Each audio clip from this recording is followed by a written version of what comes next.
3, 2, 1, mark. Hello, and welcome to another episode of the Buck Stops Here Business Podcast. I'm your host, David Maples, and today I'm doing the second of a 3-part series on goal setting.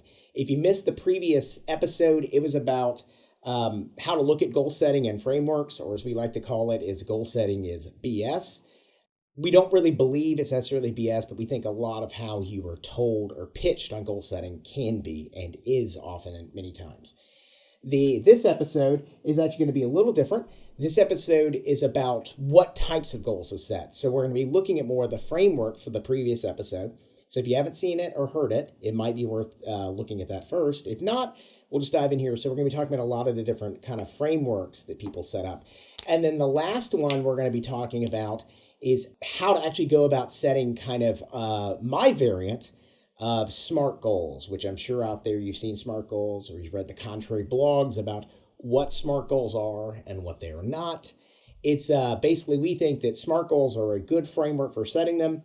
And as we always say on the Buck Stops Here, your mileage might vary depending on what type of goals that you decide to set in your life, what domains you do with it, and what framework. I think no matter what, using a framework that you commit to and that you believe in and that you will actually do is the best way to do it. We say this all the time at the Buck Stops Here.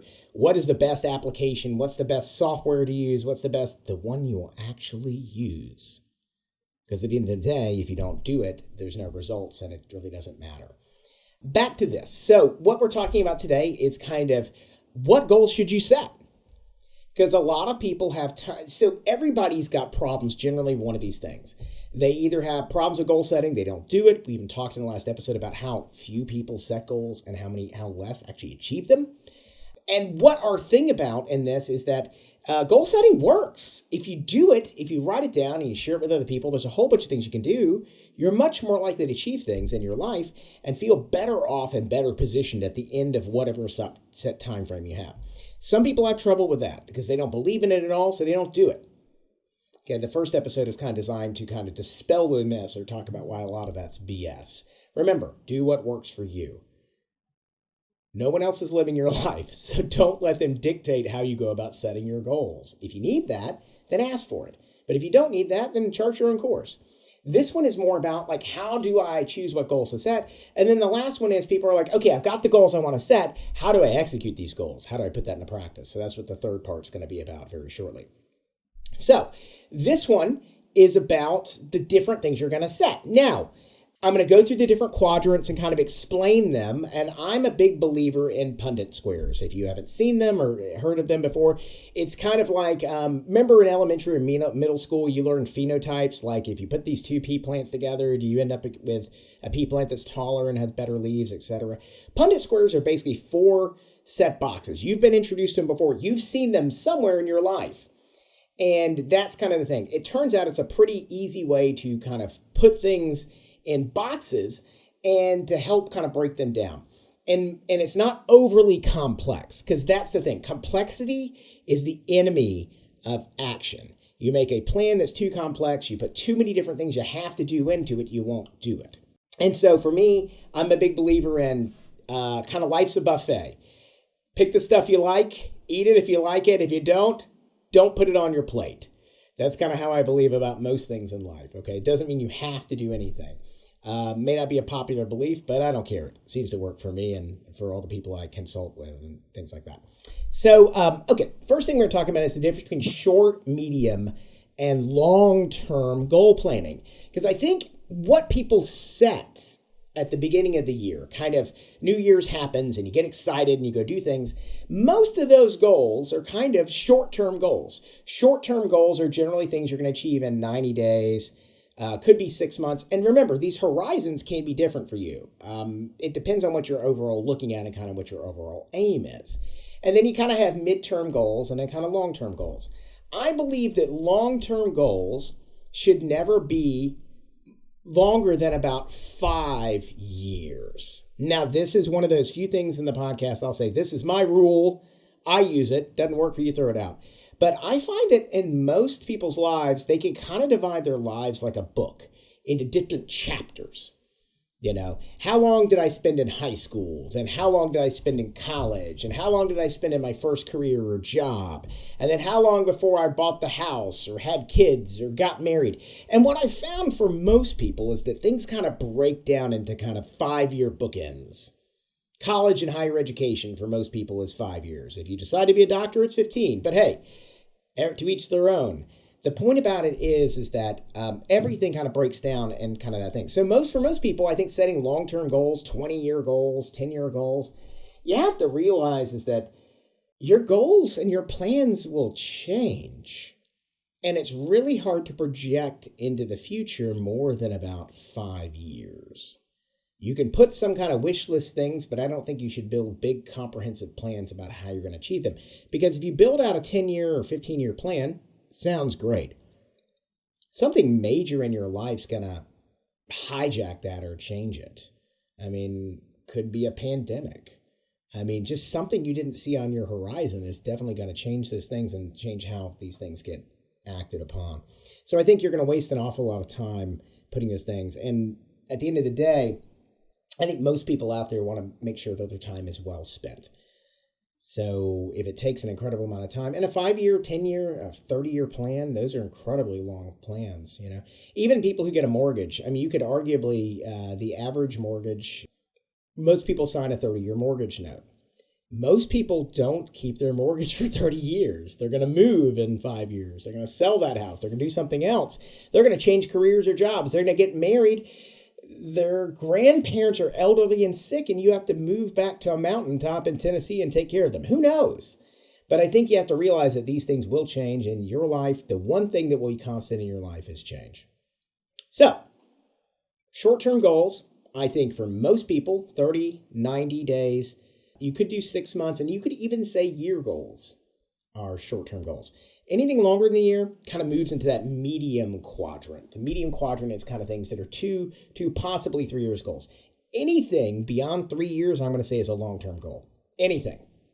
And long-term goals, if you want to spend time on them, I think you kind of sketch them out. So you say, I want to become a lawyer. And depending on if you're outside the U.S. or inside the U.S., you have to commit to going to law school. That's 3 years.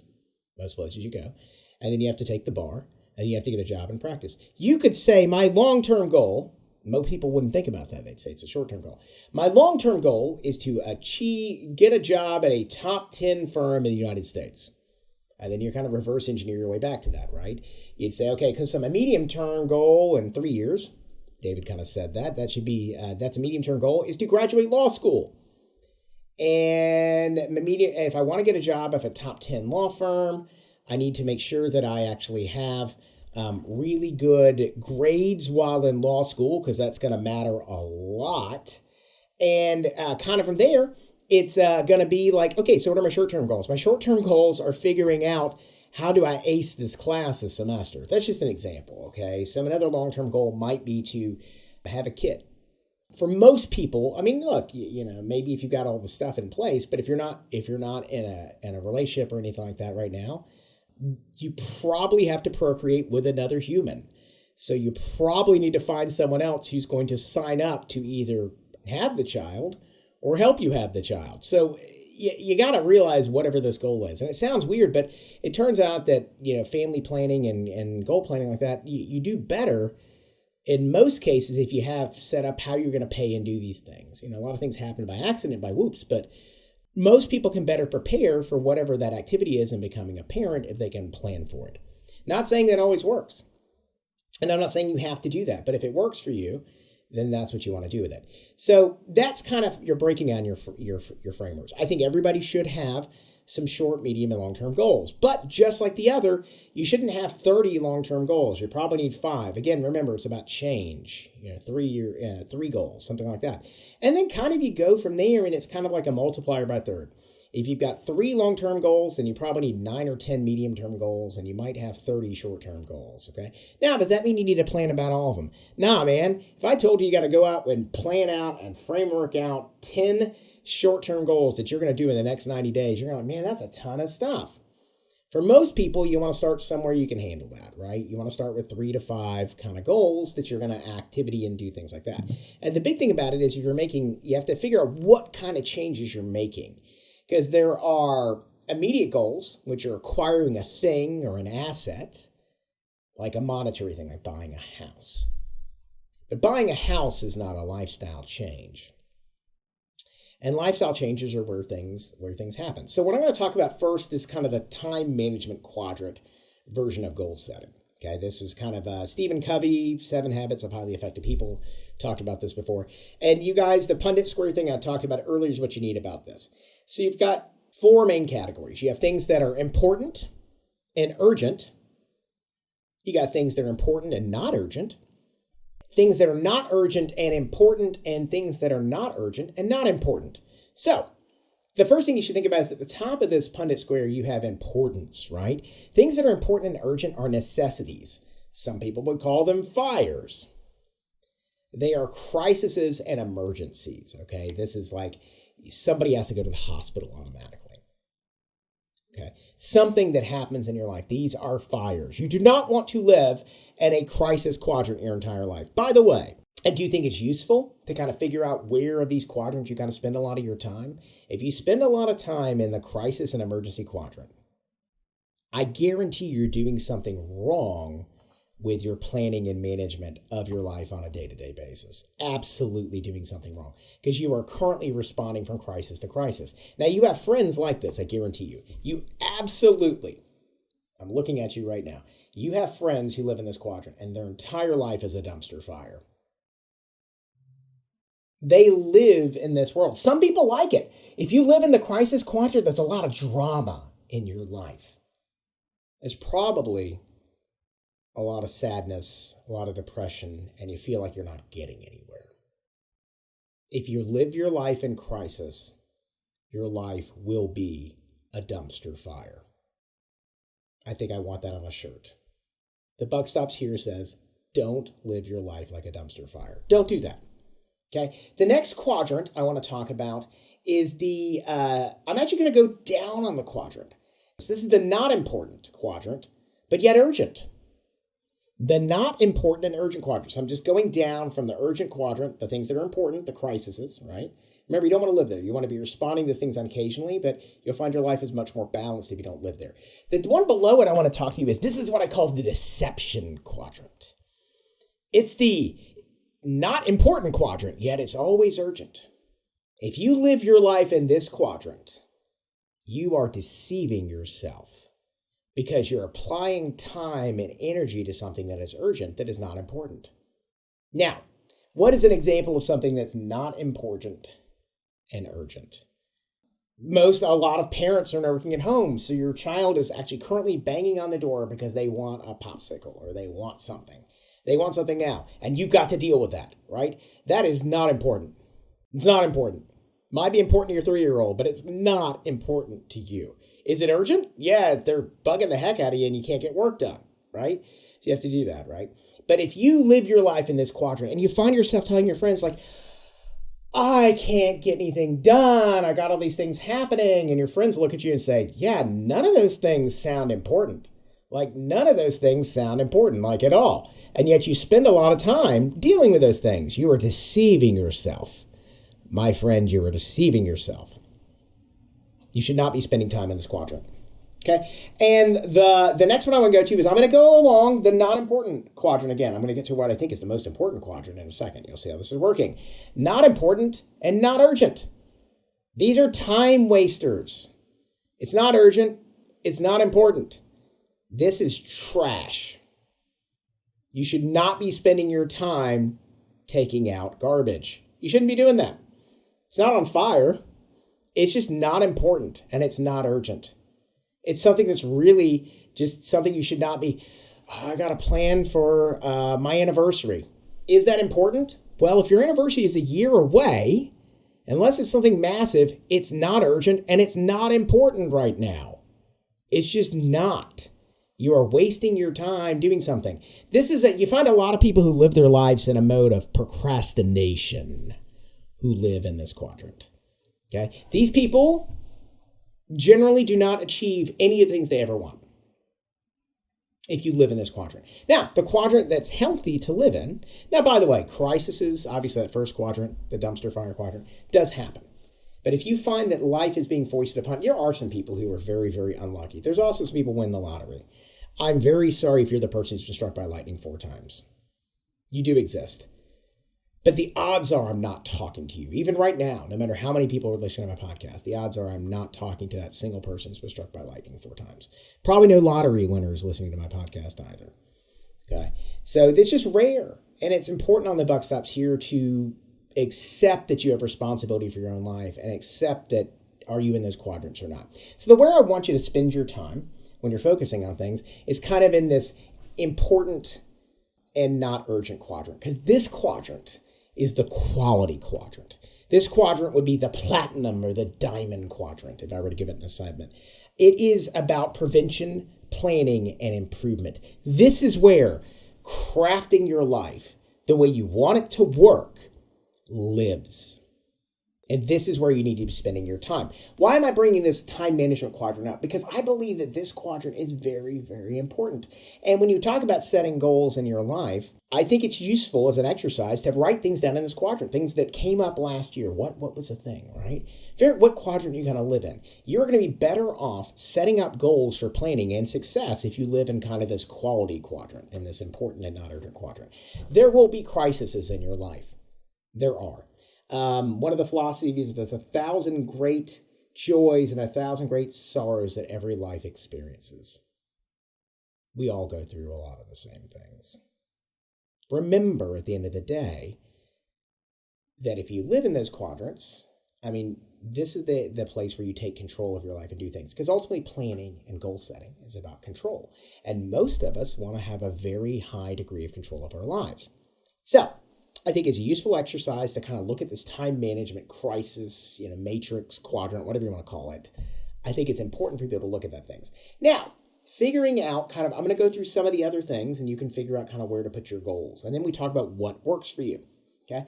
In the last podcast episode, we talked about figuring out kind of the 3 things or 4 things that you really want to focus on. They're probably top of mind. By the way, most of you guys when goal setting kind of know what you need to spend your time on. But if you don't, I think it's a good idea to brainstorm on these things, and then there's kind of some good things on this, and then I can help you figure out kind of how to get quick wins out of these things. So there's a couple different things. So one of the quadrants that some people put there, the classic one is kind of mind, body, spirit, emotion. So kind of you put these in 4 quadrants and you just put stuff. So what's good for your mental well-being, what's good for your physical well-being, what's good for your spiritual well-being, what's kind of for your emotional well-being. And what you're kind of looking for most people, is a life that's in balance. One of these quadrants is probably deficient in your life. Now, mental is mind, body is physical, as the body goes. So if you don't have, people have said as an axiom, if you don't have your health, you have nothing. If you do not pay attention to your physical form, you will rot. You are currently decaying. You are on the long, slow, and inexorable path to an icy grave. Think about that. If everything else in your life is working, but you're not taking care of yourself, you need to take care of yourself. If you're not achieving things mentally in your life, but your body and your spirit and your emotions are fine, you probably want to sharpen the saw a little bit. Work on that mental capital, because that's one thing that won't abandon you for most of us in our daily lives. Spiritual. Okay. Some people, I don't care if you're the world's biggest atheist.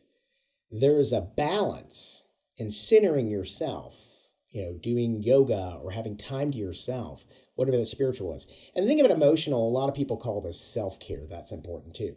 I think you need to write down some things in your life, like say, what do you have in these quadrants in your life? Figure out if one of these is deficient. This is a good quadrant to work from if you're looking at what should I be doing? It's a good, hey, what should I do? And then you can write some things in here, like mental, like sharpen the saw, figure out something you want to do. And then we'll talk next time about how to set it up and make it realistic, right? You may not become fluent in Spanish by the end of the year, but maybe you can become conversational. Or maybe you just need to know 30 words so you can travel to somewhere in Mexico. A lot of the people speak English there, But at the same time, as you can figure out what pieces of this you want. The next one I'm going to go through is kind of the do you want it, do you have it matrix. Okay, this is the other matrix. It is do you want it on one quadrant, so it's yes, no, and do you have it, yes, no. This is the achieve, preserve, avoid, eliminate matrix. So one way you can do goal setting is you can stop doing something. That's the other part of it. If you're doing something in your life that's destructive, you can stop doing it. If you have bad relationships you're in, you can get rid of those. So when you put things in this quadrant, do you want it? Do you have it? No, but you want it? Yes. So if that's a yes, but you don't yet have it, that's the achievement quadrant. You want to put in there stuff you want. Relationships, things, people, places, stuff you want to go. A lot of these are going to be physical things, right? But they could be mental things. Do you want to do that? You can look in your other quadrants for the areas deficient and say, hey, I am not balanced in my life. I never go to my kids' soccer games, ever. Football, for those of you outside the U.S. who are watching this. So here's the thing. If you're missing those activities of your child and you want to do them, then your life's out of balance, then that's something you want in your life, but you don't have it. It's something you want to achieve. Put things in this quadrant. Then you've got things you want it, yes, and you got it, yes. Like your relationship. I have a really great relationship with my wife. Was it always great? No. Is it great now? Yes. But preserving it, things you want to preserve, require work. If it's a house you've bought and it's amazing and you love it, you have to do work and upkeep on it to make it still nice. Do you have it? Do you want it? No. Do you have it? No. These are things to avoid. Okay, for most people, you don't put anything in this quadrant, right? No, I don't want this. No, I don't have it. Avoid. You just have that as one of the quadrants. And the last one is the spring cleaning quadrant, as I like to call it. It's do you want it? No. Do I have it? Yes. These are things you need to eliminate. If you have a toxic relationship, if you have a bad job, if you have a bad bank you're dealing with, if you've got a relationship with money, things in your life, or something else, you need to put them in a raft and set them off to sea. Let them go. They are not building joy in your life, so you want to eliminate those things. And that is a type of goal setting as well. You can get rid of these things. If they're things you don't want, if you live in a cluttered house, downsize them. Go watch some Maria Kondo videos, etc. I mean, whatever you want to do on that. There are ways to do this. And then the last quadrant I want to talk about right now is the effort to impact quadrant. And this is kind of like this Punnett square is set up with high effort on the left-hand side of it. On the bottom-hand side, you've got impact, low to high. Okay? So, high effort, low impact. These are thankless tasks. If you find yourself setting things that are high effort and won't change anything in your life, these are thankless tasks. These are not worth the effort. Get rid of them. If you have a goal in there, it's like, oh, I'd really like to do this thing, right? And you're like, what kind of impact will that have on your life? Setting and achieving goals takes time. It takes effort. It takes energy. It can take money. And you either have time or money you're spending on your life. For most people, it's going to require a lot of time. By the way, if you have the money and it can short circuit the time on the goals, always exchange money for time if you have the ability to do it. Because you can make more money, but you can't, and you can sometimes buy yourself time. Okay? So there's actually ways to do that actually change what you're trying to do. So look and see if there's ways you can buy yourself more time. You can't actually make more time. And by the way, it's kind of a myth. You really can't do any of that stuff. You just have to find a way to reposition things. So kind of from there, thankless tasks, not worth the effort. High effort, high impact. Man, that sounds like where I should spend time. High effort, high impact. It's going to take a lot of energy to do these things. Should you do these? These are major projects. You don't want to have too many of these as your goal setting. So when you build all your goals out, you got to figure out what kind of time and energy you have, because that's your human capital you're spending. It's going to be a challenge for you. Totally going to be a challenge. So how do we deal with that? Good question.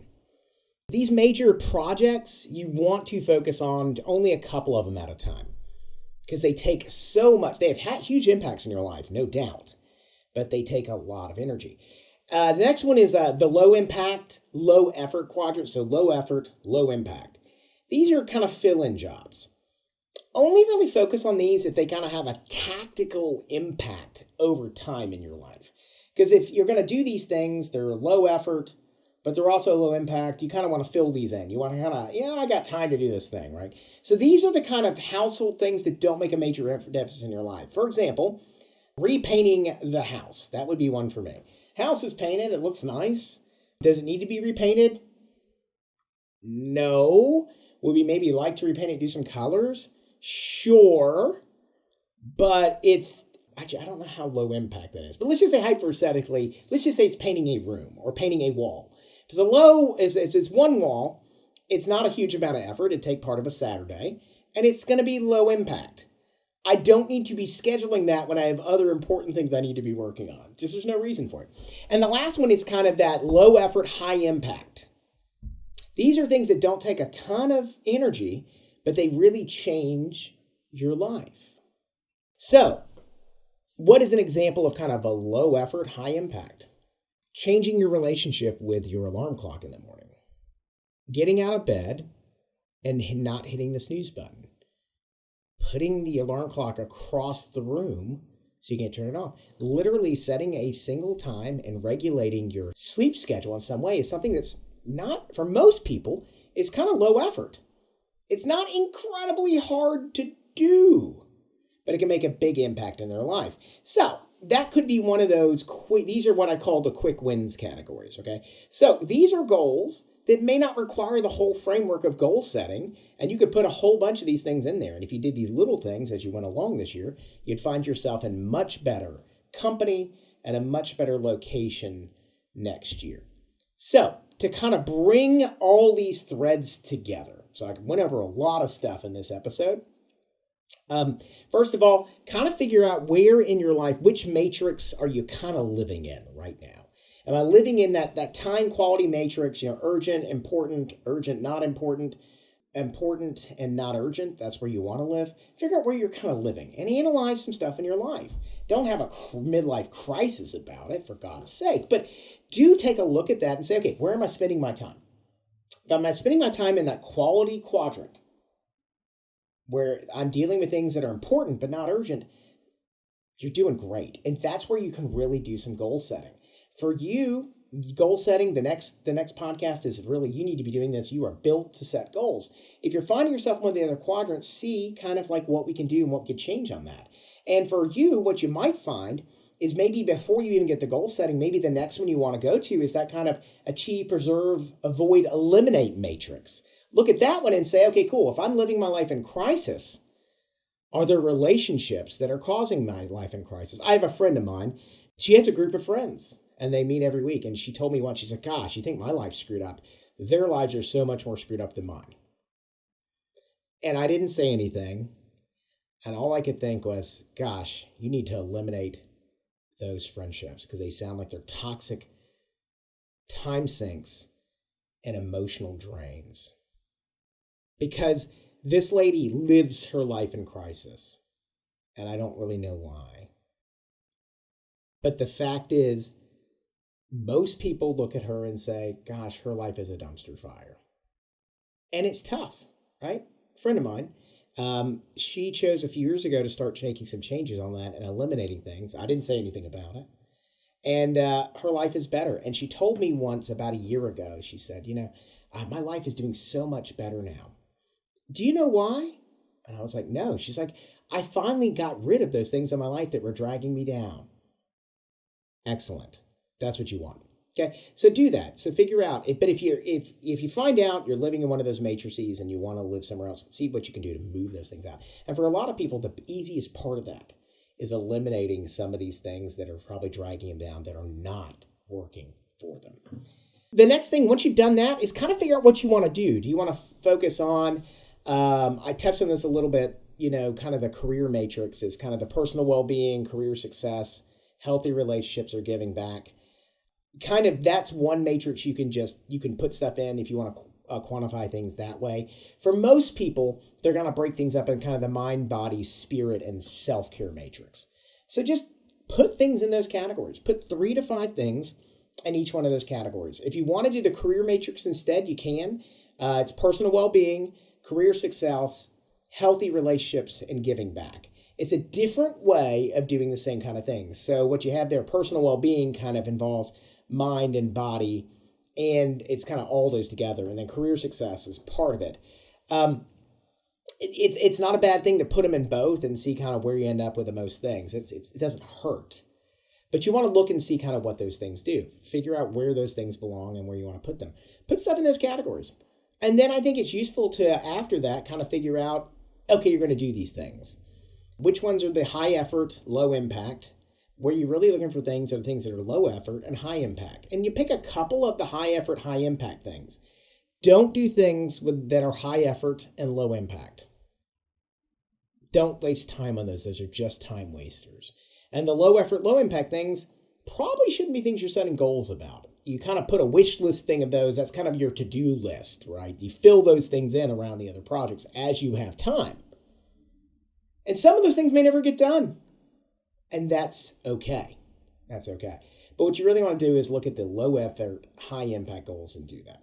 So the 3 takeaways from this episode are figure out kind of what some short, medium, and long-term goals and things you want, to kind of take your life and take the things you're doing and kind of break things down into the matrices and figure out, which quadrant you're living in. Do you have time for these things? Can you go through the achieve, preserve, avoid, eliminate matrix and eliminate some of those things so you can live more in that quality quadrant of important, not urgent things? That's where you get to plan and really create the life you want.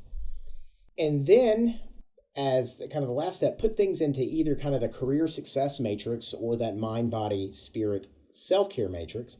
Put 3 to 5 things in there and then analyze those goals over which ones are going to have the lowest effort but the highest impact in your life.